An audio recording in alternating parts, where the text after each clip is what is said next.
bem-vindo ao canal Fé e Sabedoria. Veja o que eu encontrei no livro de Romanos, capítulo 11, versículos 13 e 14. O apóstolo Paulo diz assim: dirijo-me a vós outros, que sois gentios, visto, pois, que eu sou apóstolo dos gentios, glorifico o meu ministério, para ver se, de algum modo, posso incitar a emulação os do meu povo e salvar alguns deles. Vou explicar. O apóstolo Paulo foi levantado pelo Senhor Jesus para ser apóstolo dos gentios. Quem são os gentios? Os gentios são todos não judeus. E o apóstolo Paulo, ele glorificava o ministério dele. Ele achava bom ser apóstolo dos gentios, porque mesmo sendo apóstolo dos não judeus, ele tentava de alguma forma incitar aos judeus um ciúme, incitar aos judeus a emulação. O que é emulação? Quem é da informática, entende um pouco o que é a palavra emular, Existem os programas emuladores,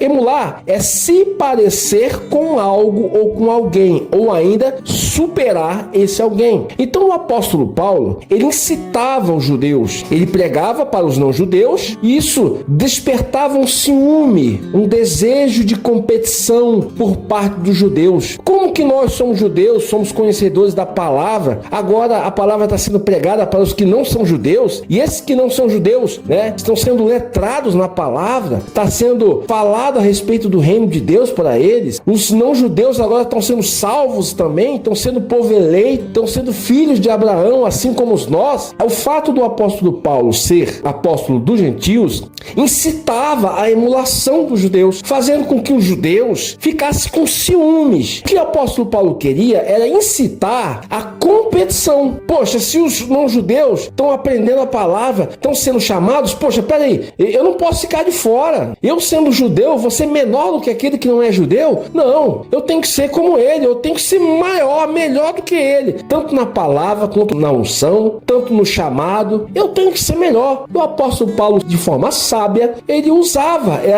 esse artifício para despertar nos judeus esse desejo de querer crescer. Agora, o que isso tudo tem a ver com nós? Veja, ambiente de disputa, um ambiente de torneio, um ambiente onde você compete com outras pessoas para alcançar resultados melhores, ele não é ruim. Claro que existe também a inveja, A inveja não é boa. O que é a inveja? A inveja é quando você olha para outra pessoa e você não se acha capaz de alcançar o status daquela pessoa, o status daquela empresa, ou talvez você estude para concurso público e você não consegue passar, então você vê aqueles que passaram e você sente inveja, Ou seja, você preferia que aquela pessoa não tivesse passado do que ela ter passado e você não. Isso é inveja. Mas o ambiente de disputa, o ambiente de competição é bom. Imagina que você está estudando para um concurso público e em determinado momento você descobre que existem pessoas que têm estudado mais do que você, elas estão bem mais preparadas do que você, elas têm mais conhecimento que você. Isso pode estimular você a querer estudar mais, a querer se parecer com essa pessoa ou ser melhor do que ela. Ou seja, isso pode incitar você a querer emular, querer ser como aquela pessoa. Isso não é ruim. E você vê que dentro de nós é necessário ter esse espírito de querer sempre ser melhor. Ah, mas você está comparando uma pessoa com a outra. Sim, nós não devemos comparar os outros, mas nós temos que nos comparar com pessoas que são melhores do que nós. Nós precisamos ter dentro de nós esse espírito aguerrido de lutar, de sempre ser melhor. Imagina a situação, você tem uma empresa, você tem uma padaria,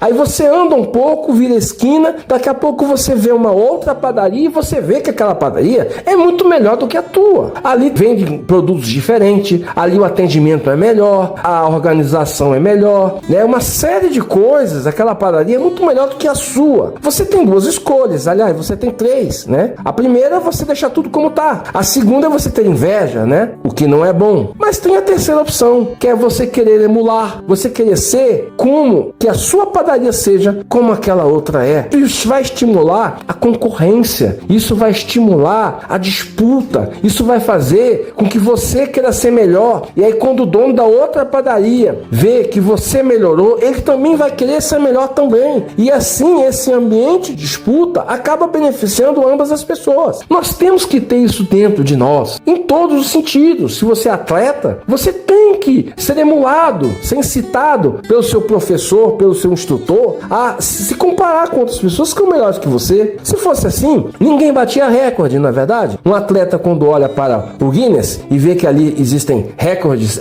mundiais, por exemplo, e ele tem o desejo de superar aquele recorde mundial, ele se esforça mais, ele corre atrás, ele não continua no ritmo dele, porque ele sabe que para alcançar aquele patamar, ele precisa de uma estratégia diferente, ele precisa colocar mais força. Então esse ambiente, ele é propício. Isso é a mensagem que eu queria deixar para você. E pode ter certeza que essa mensagem que o apóstolo Paulo deixou lá no livro de Romanos, capítulo 11, versículos 13 e 14, é algo inspirado por Deus. Deus está falando para nós que nós precisamos, sim, emular, tentar se parecer com pessoas que são melhores do que nós, tentar ser melhor do que outras pessoas que fazem algo diferente, que alcançam patamares maiores, Isso você não vai perder a sua originalidade. Não seja cabeça dura. Procure sempre se superar. Se não tem ninguém melhor do que você, ótimo, então tente superar a si mesmo. Mas se existe, você, como servo de Deus, tem a obrigação de fazer sempre o melhor, se superar, se comparar com outro acima de você e procurar ser como ele ou melhor do que ele. Deus abençoe a sua vida.